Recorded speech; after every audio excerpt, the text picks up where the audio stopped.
حدیث پاک سنیں گے آپ کی طبیعت بڑی ٹھنڈی ہوگی۔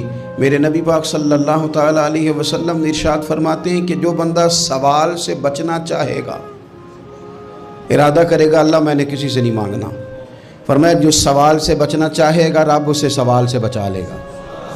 اور جو لوگوں سے بے نیاز ہونا چاہے گا، کہے گا یا اللہ مجھے دنیا داروں کا محتاج نہ بناؤ، اپنی بارگاہ سے عطا فرما۔ جو لوگوں سے بے نیاز ہونا چاہے گا اللہ لوگوں سے بے نیاز کر دے گا۔ اور فرمایا جو صبر کا ارادہ کرے گا اللہ اسے صبر کی توفیق بھی عطا فرما دے گا۔ ارادہ تو کرے، پروگرام تو بنائے، توفیق تو اللہ دے گا۔ جو صبر کا ارادہ کرے گا اللہ صبر کی توفیق بھی عطا کر دے گا۔